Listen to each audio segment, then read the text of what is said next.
One of the things I vividly remember is going to my grandparents at every Shabbos and loving it so much and saying to myself, when I have a family, Friday night Shabbat is going to be very important with my children and my family and extended family, that everybody comes together to celebrate Shabbat. Shabbos has always been a central component of our life. We both grew up having wonderful memories, going to our grandparents' home and sharing Shabbat with the entire family. Coincidentally, my grandmother and Becky's grandmother lived in the same building at the Mark IV. We were probably there many times on the same night, just floors apart, not even realizing it. But it was a central component to both of our lives and both of our upbringing. When we were growing up, Anita and I, each in our separate homes, observed Shabbos.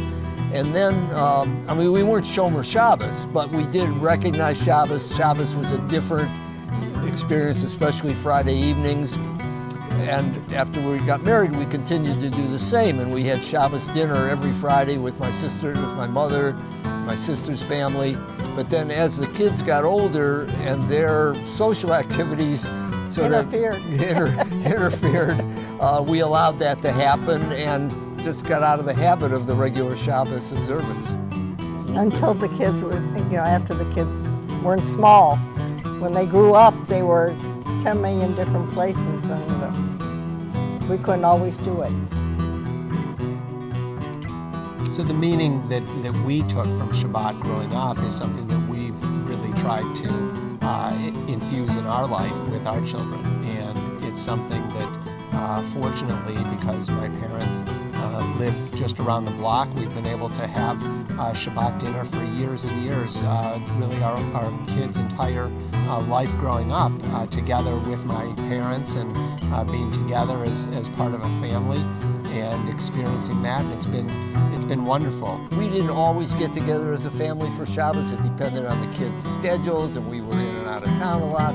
But starting back in probably April, once all the grandchildren came back to town from their various schools and we were in Cleveland, everyone was together. It was really a special time to be together and really emphasize to us the importance of Shabbos and how it becomes a very special time to spend with the family. This summer was different. This summer we celebrated every Shabbat here in the backyard. It was to have my sister's family over, have my parents, and for all of us to be together. That's what makes it so special, is being with the family here in Cleveland. We really get together on a regular basis, and so it's made it not only very meaningful, but it's also enabled us to really experience Shabbos in a way that we never did before. It was every Shabbos, not just once in a while, and observing, not only lighting the candles, which we pretty much always have done, but going the next step and saying the rest of the blessings. We don't want to miss the experience of saying the prayers together, and it really helps really separate Shabbos from the rest of the week, like I've always known it was supposed to.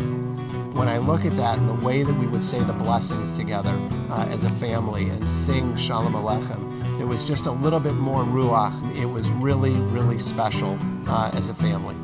It just reminds me more of the fact that it's something different, something special. I'm home every day, but on Shabbos I do something different than I do every other day. But what's meaningful is the separation of Shabbos from the rest of the week and being with the family and just winding down and doing things in a different way than we do the rest of the week.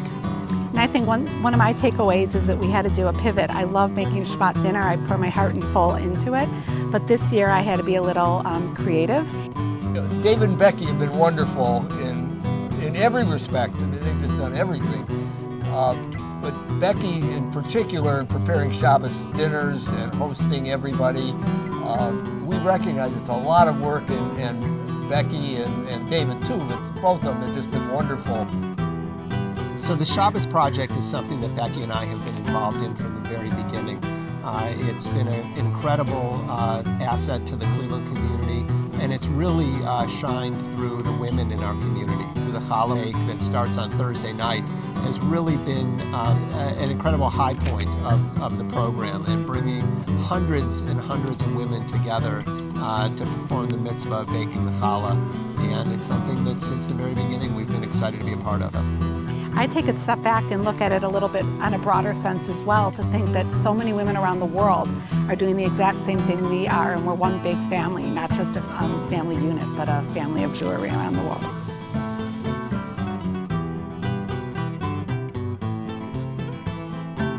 One of the things about the Shabbos project that I always think about when it comes to this time of year is Mendy Klein and the influence that Mendy had on the Shabbos project. He's always in my memory at this time of year in a really special way, and just so thankful for what he brought to Cleveland.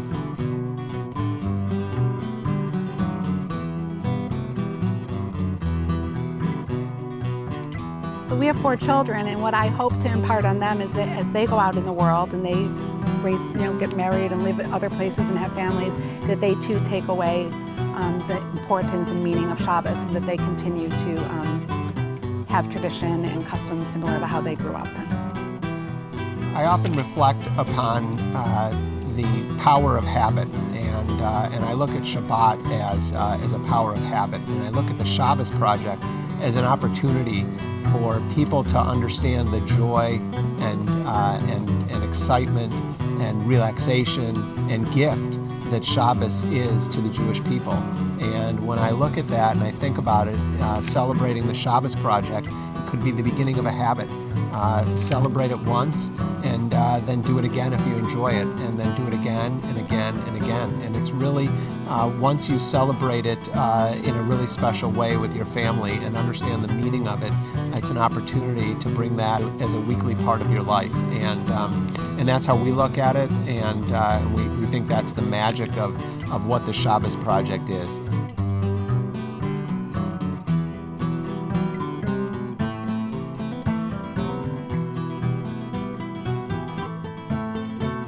That's what Partners in Torah is. Partners in Torah is sitting down once to learn the Torah, to learn a parsha, to learn a book, and feeling that it's such an exciting, exhilarating part of your life that you do it again, and you do it again, and you do it again, and you make it a habit, and you make it part of your life.